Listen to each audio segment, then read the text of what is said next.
11 de la mañana, en punto. Radio María. Y a esta hora damos la bienvenida al doctor Hugo Lozada Roca, quien estará con nosotros en el espacio Orientación Psicológica, con el tema Cómo ser efectivo en la búsqueda laboral. Y tiene como invitado al señor Manuel Cubas, especialista en la selección de personal, en el espacio Vida en Plenitud.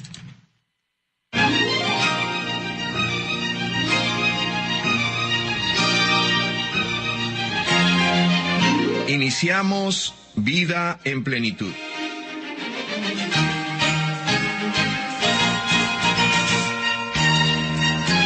Un espacio en el que destacados profesionales nos comparten consejos y orientaciones sobre psicología, medicina y temas legales. Vida en Plenitud, un programa donde nuestro especial invitado eres tú.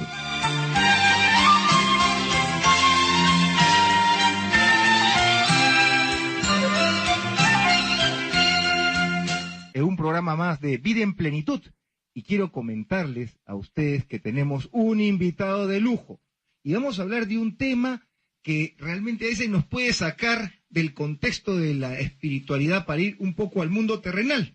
Vamos a hablar de los empleos, del trabajo, y para eso tenemos a un experto como invitado, el señor Manuel Cubas. Él es presidente de Cornerstone, Perú, porque es una empresa multinacional, y que nos va a hablar sobre esta experiencia, nos va a querer contar un poco de esta experiencia de cómo nosotros ser más empleables. Nos acompaña en la coconducción Nadia Lozada. Bueno, y acá las primeras palabras de Manuel, como lo conozco, mi buen amigo. Manuel, acá con los radioyentes de Radio María. Muchas gracias, Hugo. La verdad es que aprecio muchísimo que me hayas invitado a tu programa. Y si el tema del programa es vida en plenitud, la parte laboral es una parte de tener una vida en plenitud, porque los seres humanos hemos sido diseñados para trabajar, no hemos sido diseñados para estar ociosos o flojos o sin hacer nada, ¿no? El ser humano trabaja desde sus inicios. Así es, así es. Y acá también tenemos el dicho para el trabajo: a Dios rogando y con el mazo dando. O sea que no solamente hay que tener la fe en Dios, en conseguir un trabajo, sino que hay que tener nosotros también el ahínco, la persistencia. Y acá Nadia tiene las preguntas del balotario que tenemos para nuestros invitados. A ver, Nadia, tu saludo y para ver las preguntas que tienes para Manuelito. Sí, bueno, se comenta que lo joven yo, que tengo 22 años, de conseguir un empleo a diferencia de una persona que tenga más de 50 años. ¿Esto es cierto? Y porque se puede ver también que muchos de ellos ya digamos, tienen más de 50, ya no, creen que ya no es posible trabajar. ¿Es cierto? A ver, es muy común, si ustedes caminan a las 10 de la mañana, 11 de la mañana, o están paseando por un lugar cerca de una panadería, una pastelería, van a ver a personas mayores de 50 años que andan en pantuflas, con medias, un short y un polo raído, y se han dejado crecer la barba. Son personas que tienen más de 50 años y que creen que ya no hay trabajo para ellos y se han dejado derrotar por la vida, ¿no? Pero eso es un error. O sea, lo que ocurre es que en la pirámide laboral hay más personas menores en la base de la pirámide y menos personas mayores en la parte alta de la pirámide.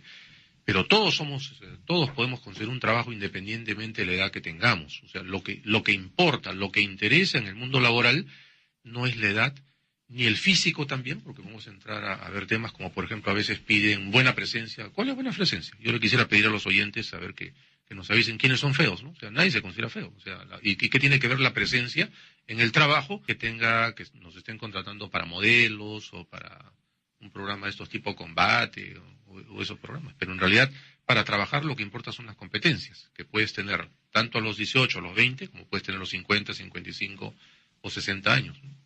Mira, qué interesante lo que has dicho. O sea, quiere decir que no hay paradigma sobre la edad en el trabajo. O sea, cada edad tiene sus propias estrategias, cada edad tiene que tener sus propias actitudes para poder posicionarse en el mundo laboral. Qué interesante. Nadia, ¿cuál es la siguiente pregunta que tenemos para Manuel? Sí, ¿qué significa la empleabilidad? A ver, empleabilidad es un término muy antiguo que fue acuñado probablemente hace 30 o 40 años, ¿no? Esto yo yo hoy en día considero que ha sido ya rebasado por lo que se llama desarrollo personal y profesional. O sea, yo le llamaría más desarrollo personal y profesional. Los seres humanos tenemos que tener un plan de vida, un plan de trabajo. Así como los países más exitosos tienen un plan estratégico, las empresas más exitosas tienen un plan estratégico, los seres humanos también tenemos que tener un plan estratégico, que es el plan de desarrollo personal y profesional, ¿no? ¿Cuál es el plan estratégico del Perú? ¿Cuál es el objetivo más importante del Perú? ¿Alguien lo conoce? Se hablaba de que existía un grupo ahí de pensantes. Mira, conozco, fíjate, qué buena pregunta la que has hecho. Fíjate, conozco el de Brasil con respecto a eso y creo que en el Perú ahí se juntaron un grupo ahí de pensantes, pero que lo hayan divulgado, lo hayan compartido, ¿no? Y muy probablemente no lo tengamos. No hay, pues los peruanos estamos, o sea, el Perú como país está donde está porque no tiene un plan estratégico. Las empresas están donde están porque si tienen un plan estratégico, eso los ayuda a llegar a donde están. Pero las empresas que no tienen un plan estratégico están donde están porque, bueno, por la casualidad o por cosas de la vida. Y lo mismo nos pasa a los seres humanos. Las personas que tienen un plan estratégico, que definen metas, objetivos y estrategias, son personas que definitivamente van a llegar mucho más lejos que las que no los tienen, ¿no? Y el plan estratégico debería ser un documento que todos deberíamos tener en nuestra cartera, en nuestra billetera. O sea, cuáles son mis objetivos para los próximos 5 años y qué es lo que tengo que hacer para llegar a ellos. Y ese es un tema grave porque los peruanos no planificamos. Podemos verlo en el caso de las AFP para los independientes. Ha habido un reclamo tremendo de los independientes que no quieren ahorrar para el futuro. Lo que quieren es esperar un plan 65 donde el resto de los peruanos tengamos que mantener a esas personas que no quieren aportar. O sea, los peruanos no ahorramos, no somos un país de ahorro. Nos aumentan el sueldo, invitamos chifas, nos vamos de viaje, cambiamos de casa, pero no estamos pensando en qué vamos a vivir del futuro. Y entonces tenemos que muchas personas mayores terminan teniendo que vivir de los hijos. Y algunos se quedan simplemente en la indigencia porque los hijos no los quieren mantener. O sea, cuando tú hablas de empleabilidad, hablas básicamente de una actitud. De una actitud que consiste en estar mirando al futuro y al presente también. O sea, porque nosotros estamos hoy en día, somos el resultado de lo que planeamos o no planeamos hace 5, 10 o 15 años. Y vamos a estar dentro de 5, 10 o 15 años como resultado de lo que hagamos hoy día, de lo que planifiquemos hoy día. Mira, qué interesante, qué interesante.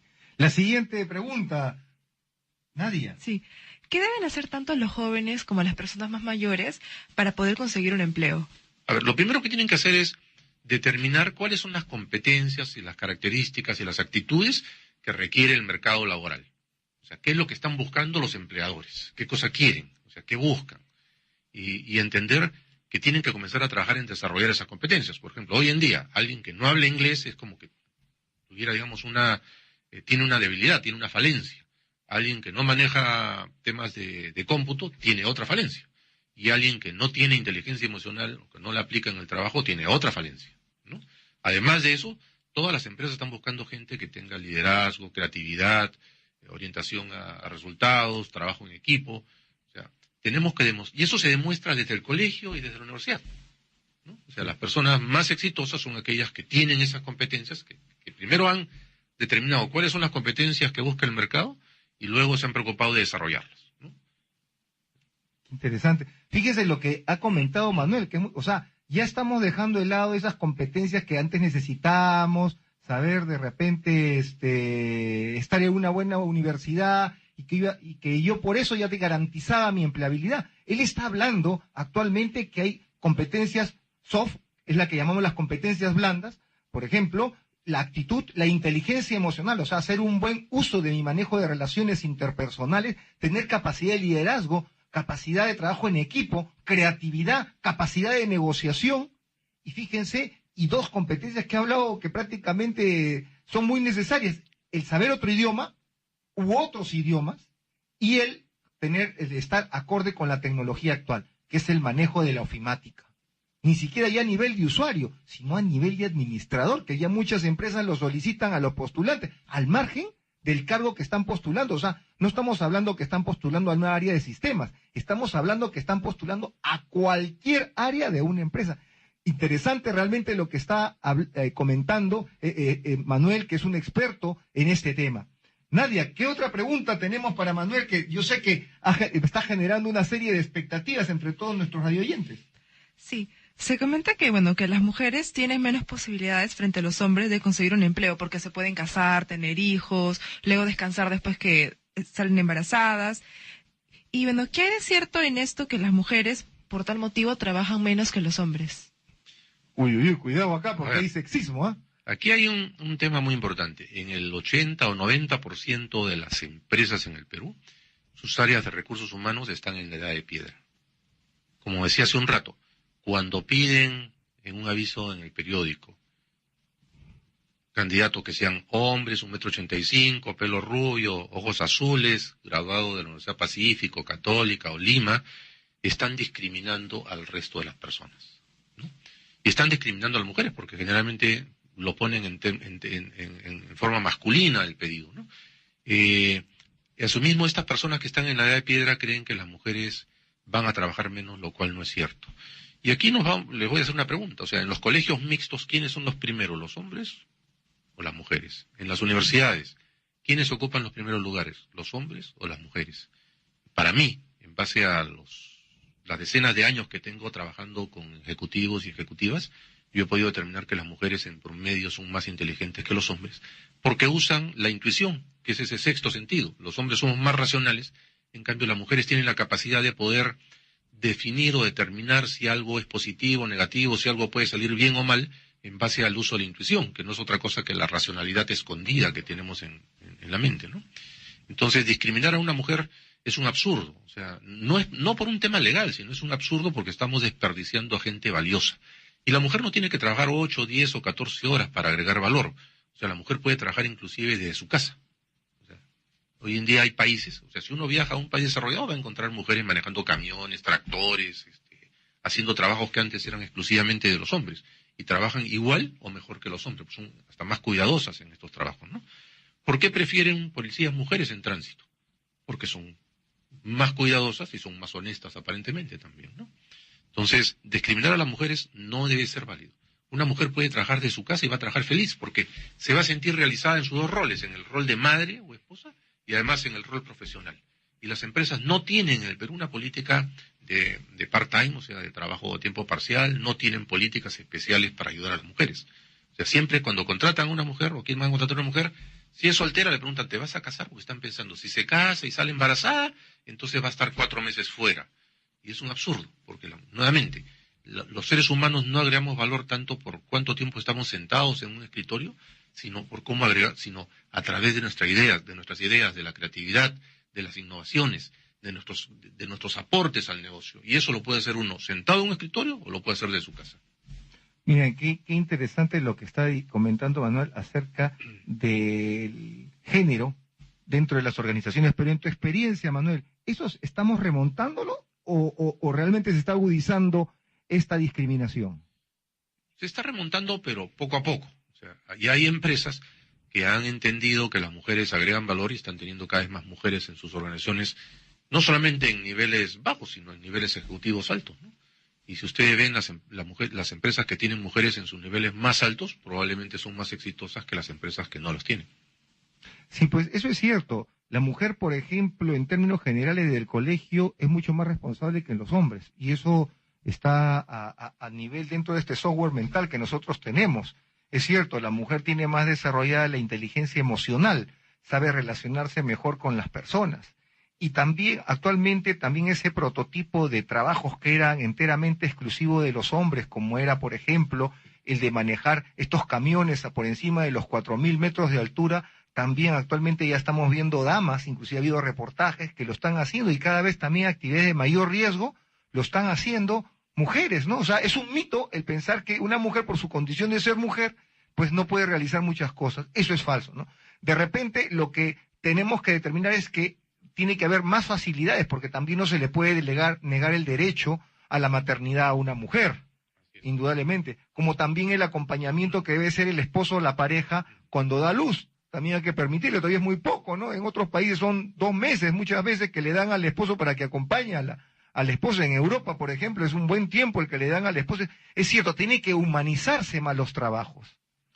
Sí, una mujer que entra a trabajar a una empresa donde sabe que le dan esas oportunidades de manejar su tiempo, va a agregar mucho más valor y va a querer más a su empresa. Para que las empresas sean exitosas, tienen que contar con el capital humano que las haga ser exitosas. Porque lo que tiene una empresa es gente que compite contra la gente de las otras empresas. Perfecto. Entonces, el que tenga la mejor gente va a ser el que logre los mejores resultados. La diferencial, como se dice. Así es. Bueno, vamos a hacer un alto vamos a pasar acá a esta parte que a todos nosotros nos ayuda a mejorar nuestra espiritualidad. Ya volvemos con Vida en Plenitud, nuestro invitado Manuel Cubas, y ya volvemos.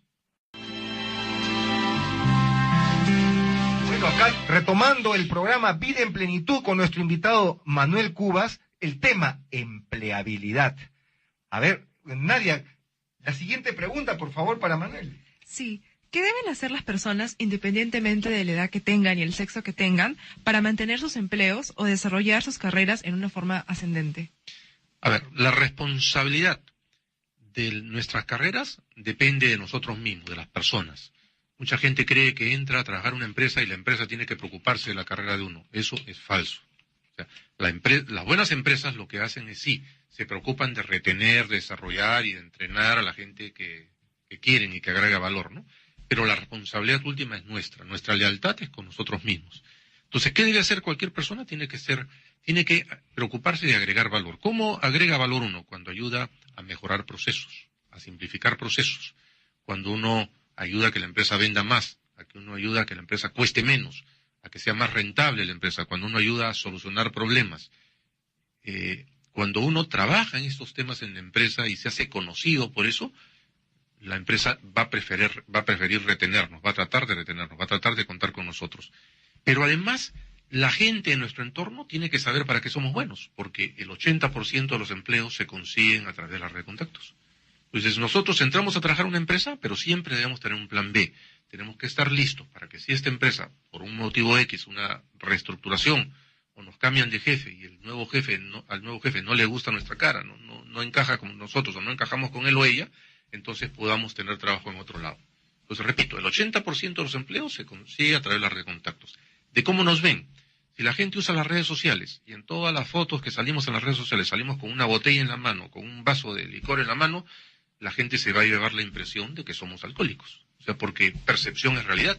Entonces tenemos que ver también cómo salimos en las redes sociales, haciendo qué, ¿no? Porque si nos ven borrachos, caídos en el suelo, hay menos posibilidades de conseguir un empleo. O sea, no solamente tenemos que ser buenos, sino tenemos que parecer que somos buenos.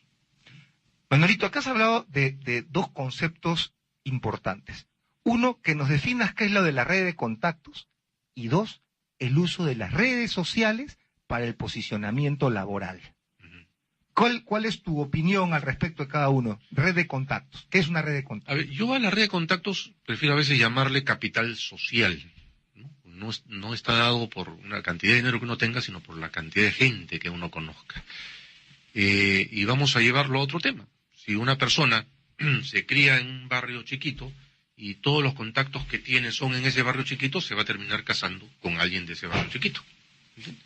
Pero si una persona circula por otros barrios, va al colegio, va a la universidad y va por otro lado, va a tener más posibilidades de escoger una pareja, ¿no? Y en realidad, para escoger pareja, yo también diría que uno debería tener su perfil del puesto, ¿no? O sea, cómo debería ser la pareja con la cual uno se quiere casar. Y hay gente que hace eso, muy poca gente hace eso, y termina casándose con la persona, digamos, que era su perfil ideal, ¿no? Entonces, la red de contactos es la herramienta más importante, o sea, la cantidad de parientes, amigos, conocidos, es la herramienta más importante para conseguir cualquier cosa en esta vida. Un novio, una novia, un libro, una medicina, la posibilidad de un viaje, una beca y un trabajo. O sea, lo que querramos conseguir, lo podemos conseguir a través de nuestra red social, de nuestra red de contactos, ¿no? Por eso es que uno tiene que asistir a matrimonios, bautizos, entierros, velorios, corte de pelo, a todo tipo de actividades, ¿no? Porque hay gente que es retraída y dice, no, a mí no me gusta juntarme con la gente. Ese es un problema. O sea, alguien que es así requiere un tratamiento psicológico, porque, en mi opinión, alguien que no quiera relacionarse con los demás tiene un problema. Tiene miedo a la gente. Y si uno le tiene miedo a la gente, está mal. Porque es a través de la gente que vamos a hacernos conocidos. Entonces la gente tiene que saber para qué somos buenos. Entonces yo voy a tener más posibilidad de conseguir un empleo, voy a desarrollar mi carrera profesional en la medida en que más gente sepa quién soy y para qué soy bueno. Lo ideal es que la gente diga, oye, esta es la persona con la cual yo quisiera que mi hijo o mi hija se case, me gustaría tenerlo de jefe, me gustaría tenerlo de empleado, me gustaría juntarme con él. Eso es, ¿no? Entonces ahí entra también el tema de la inteligencia social y cuáles son las características o las competencias que vamos demostrando en la vida, ¿no? Ser positivo. Si yo voy por la vida siempre comentando que me va bien, que estoy contento en mi trabajo, que estoy contento en todo, hay más posibilidades de que la gente se interese en mí. Pero si todos los días me encuentro con alguien y cuento que me va mal, que mi pareja no me quiere, que en el trabajo no me quieren, que mis amigos no me quieren, que mi papá no me quiere, entonces tengo menos posibilidades de ser una persona que pueda seguir desarrollándome, no solamente en la vida personal, sino en la vida profesional. Mira, qué interesante, otro de los aspectos interesantes que está hablando Manuel. Cómo debemos nosotros proyectarnos. Y otro tema acá, sobre todo para los muchachos, las redes sociales. Mire lo que ha dicho el Facebook, eso de que yo pongo una foto que estoy tomando con todos mis amigos. Señores, los empleadores entran a los Facebook. O sea, quítense la idea de que no, es solamente lo comparto con mis amigos. Falso. Y acá Manuelito puede corroborarnos ese tema. Y cada vez yo escucho más personas. Ya no necesito a veces corroborar muchas cosas porque entro al Facebook y me doy cuenta quién es esa persona. Así que, jóvenes, adultos, cuidado con el Facebook, cuidado con el LinkedIn, cuidado. Sepamos lo que estamos poniendo. Acuérdense que ese es nuestro marketing personal y borrar, como dice Manuel, la imagen que yo puedo proyectar es muy difícil muchas veces. A ver, Nadia, ¿cuál es el otro aspecto que tú estabas acá considerando? Sí, el aspecto físico, es decir, la belleza, influye en conseguir un empleo. ¿Por qué piden fotos, por ejemplo, en los currículum vitae? Nuevamente, como mencionaba hace un rato, el 90% de la gente que está en áreas de recursos humanos en las empresas no tiene la menor idea de lo que es recursos humanos y no tiene la menor idea de lo que es conseguir talento, no tiene la menor idea de lo que son las competencias que se necesitan para trabajar en una empresa. O sea, yo quisiera preguntarle, ¿cuántos de ustedes trabajan con la pinta, o sea, con su belleza en el trabajo? ¿No? A ver, doctor Lozada, usted... Salvo que sea modelo, pues nada más, es el único caso. ¿Qué necesita usted? O sea, porque usted es más bello o menos bello, ¿va a tener más pacientes o va a tener menos clientes? No, lo que quiere la gente es cuáles son tus destrezas, ¿no? Para que eres bueno, ¿no es cierto? Hay personas que pueden ser no muy agraciadas físicamente, pero que tienen la verdadera belleza que es la interior, que hace que esas personas sean sumamente atractivas. Una persona que es cariñosa, que es amable, que saluda, es mucho mejor en el trabajo y en todo en general que una persona que puede ser físicamente muy bella, pero que mira con desprecio a los demás, que no saluda, que se cree muy importante, ¿no? Se vuelven pedantes muchas veces las personas que son muy bellas. Qué interesante lo que está también comentando nuevamente Manuel, que el tema de ser bello o bella no es relevante, sino la actitud que yo tenga, el querer realmente poner en juego mi belleza interior, ser amable, responder bien, tener una sonrisa esbozando cuando conozco a alguien, mirando a los ojos, aspectos de la comunicación no verbal que realmente hace, por un lado, que somos nosotros dar nuestra esencia humana, pero por otro lado, proyectar esa cordialidad. Nadia, ¿qué otra pregunta has desarrollado al respecto? Sí, ¿cómo se puede ayudar a los hijos, desde que son niños, a que sean exitosos en su vida laboral? A ver, culturalmente, en el Perú, tenemos muchos problemas y vienen desde la casa y desde el colegio. Nos han enseñado a ser modestos. Y una cosa es la humildad y otra cosa es el exceso de modestia, ¿no? Que uno nunca debe hablar de uno no debe comentar las cosas que hace, los éxitos que tiene. Si queremos pasar de ser un país subdesarrollado a un país desarrollado, dentro de los muchos cambios que tenemos que hacer es comenzar a trabajar desde el hogar con nuestros hijos, enseñarles a nuestros hijos a que discutan, a que cuando no estén de acuerdo con nosotros nos presenten sus puntos de vista. Les tenemos que enseñar a nuestros hijos a ser competitivos, a que cuando vayan al colegio sepan que están compitiendo, pero sanamente. No todos vamos a ser los número uno en el colegio. Y el sistema educativo peruano es un sistema completamente retrógrado, atrasado. Estamos 60 o 70 años detrás en el mundo, porque hay gente que puede ser no muy buena en matemáticas, pero son excelentes en arte. Puede ser no muy buena en lenguaje, pero son excelentes en el deporte. Entonces, lo que tenemos que hacer es enseñarles a nuestros hijos a que sean competitivos en aquellas actitudes, comportamientos o destrezas que ya tienen, y que sean los mejores en lo que hacen.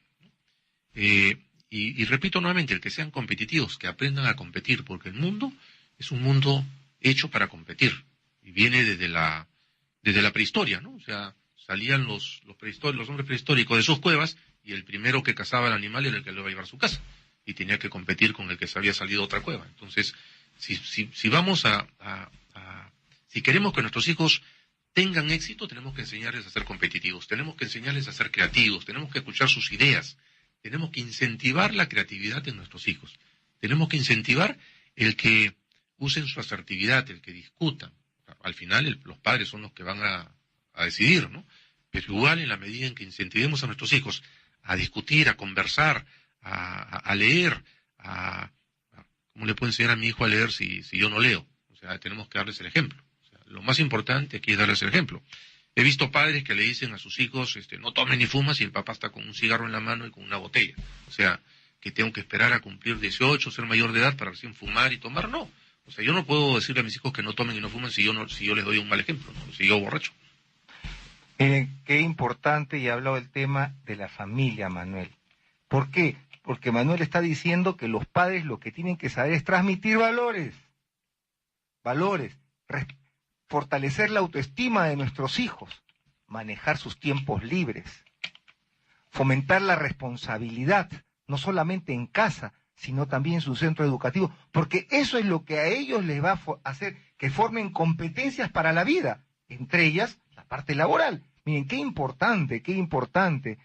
Entonces, todos estos aspectos, realmente Manuel está diciendo que el hecho de que yo tenga empleabilidad es la consecuencia de, no la causa de, que parte desde el hogar. Así que, padre de familia, cuando eduquemos a nuestros hijos, eduquémoslos con responsabilidad, transmitiéndoles los valores que no solamente van a tener en casa, sino también en el trabajo. Que eso es lo más importante. Nadia, sigamos con las preguntas de Manuel. Sí, en mi caso, por ejemplo, que soy joven, ¿cómo debería enfocar mi CV si tengo poca experiencia laboral? A ver, con una persona de tu edad, lo importante es que en tu currículum aparezcan actividades que has desarrollado. Por ejemplo, si una persona de tu edad ha estudiado en el colegio porque tu papá te pagó los estudios, si has estudiado en la universidad porque tu papá te pagó la universidad, pero no has hecho otras cosas, no has practicado, no has trabajado, vas a tener más problemas. Lo ideal en una persona joven es que demuestre, por ejemplo, que organizaba fiestas, que organizaba eventos, que organizaba espectáculos deportivos, que ha participado en actividades de bien social, porque lo que uno tiene que demostrar a tu edad, por ejemplo, es que tiene liderazgo, que tiene creatividad. ¿Cómo hacías cada una de esas cosas? O sea, ¿cuáles de tus competencias has utilizado? Tu capacidad de organización, tu creatividad, tu liderazgo. Si participabas en algún evento, ¿cuál era tu rol en ese evento? ¿Tú eras la que juntaba a las personas, la que ponía la movilidad, la que conseguía los auspicios? ¿Qué cosa es lo que hacías, ¿no? Porque una persona puede ser muy brillante intelectualmente, puede tener un IQ muy alto, pero resulta que el tener un IQ muy alto es algo que nos viene de software, ¿no? Es un software con el que nacemos. Pero hay personas que pudieran no tener un IQ muy alto, pero tienen una gran inteligencia social o habilidad para interrelacionarse, que eso es a la final lo que es más importante. O sea, lo que tú estás diciendo, Manuel, es que nosotros no tenemos que estar pensando en hacer un registro, porque lógicamente por la edad hay poca experiencia laboral, sino hacer un registro de todas estas actividades que muchas veces son extracurriculares. Así es. Por ejemplo, Nadia apoyaba mucho en el tema del ayudar a los chicos en el curso de inglés.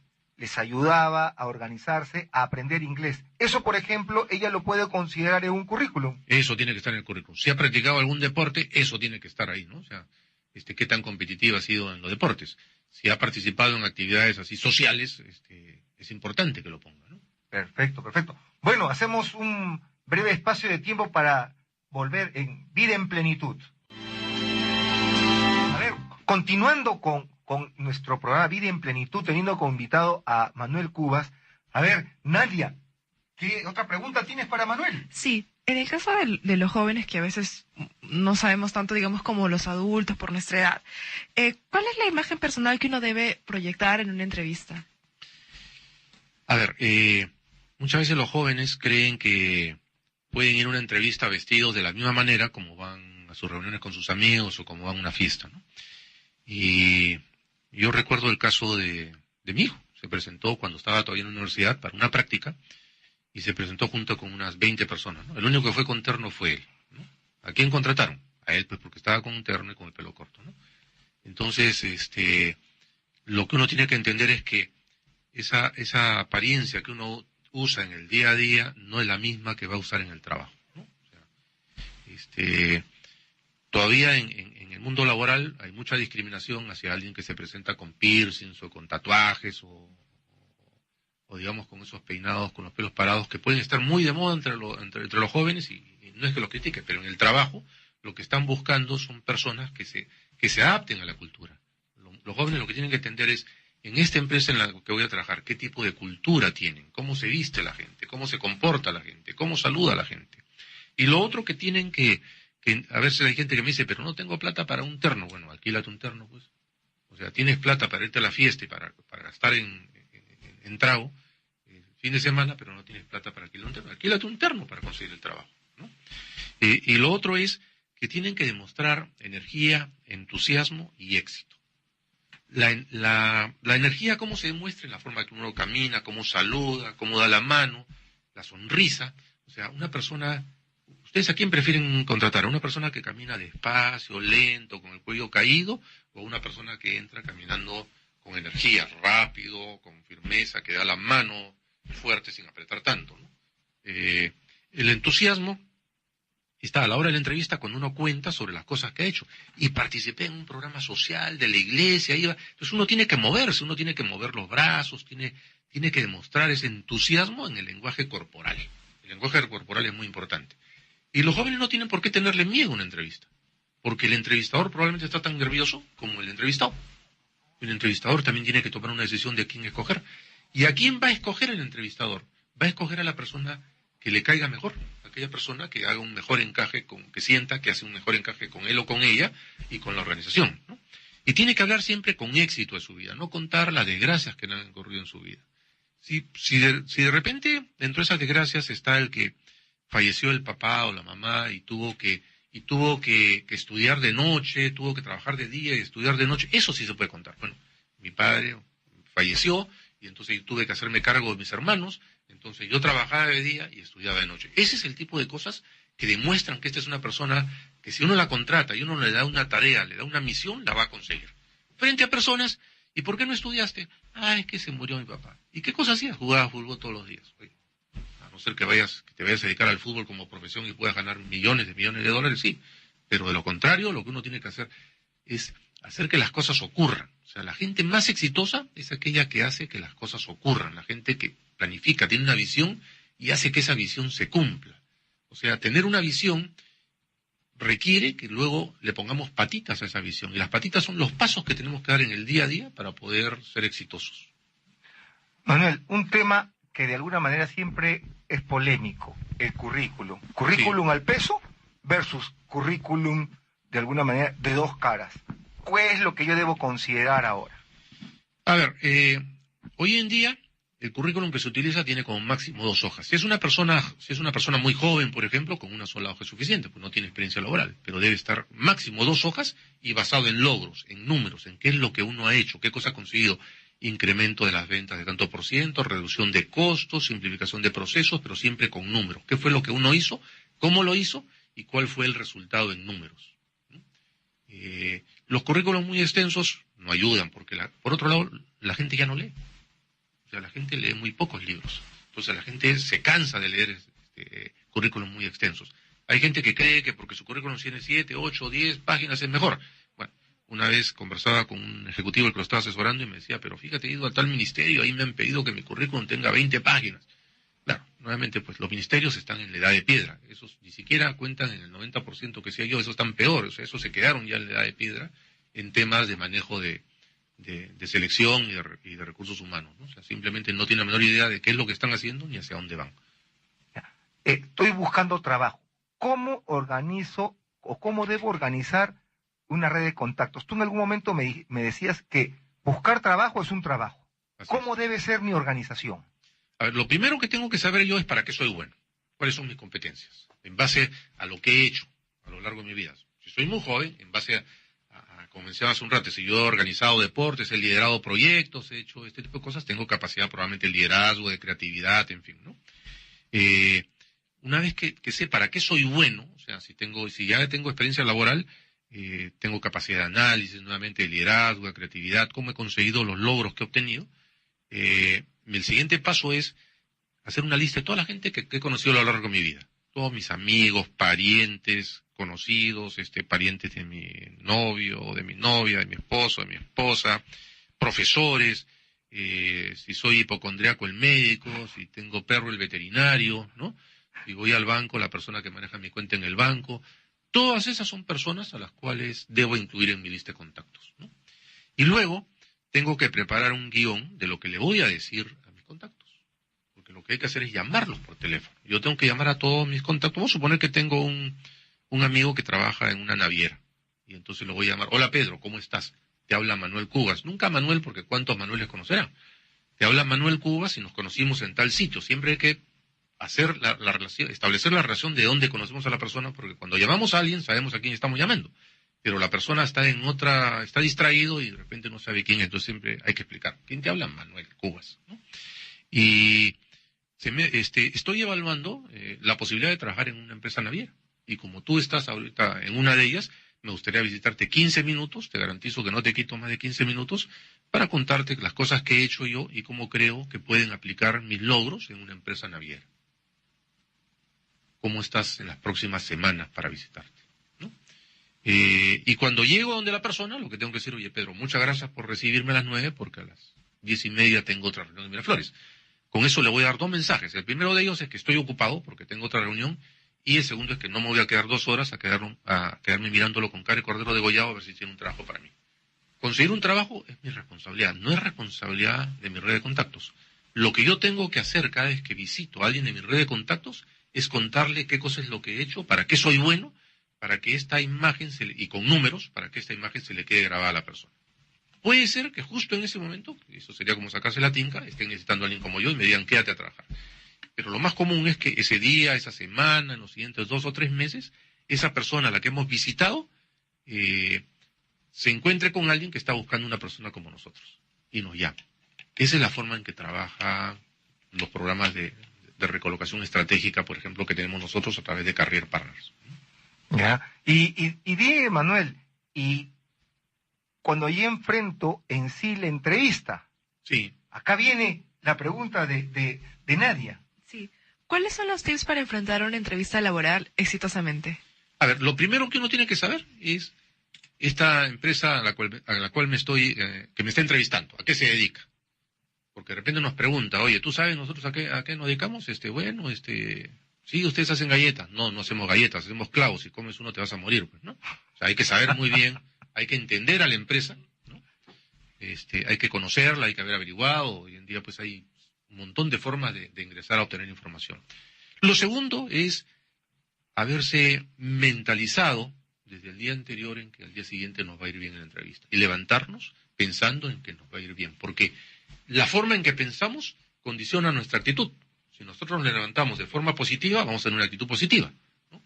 Tenemos que asegurarnos que estamos perfectamente tranquilos para la entrevista, que estamos seguros de qué cosa es lo que sabemos, lo que conocemos, qué es lo que vamos a hacer, y ir a la entrevista preparados a responder cualquier pregunta. Y si nos preguntan A, responder A.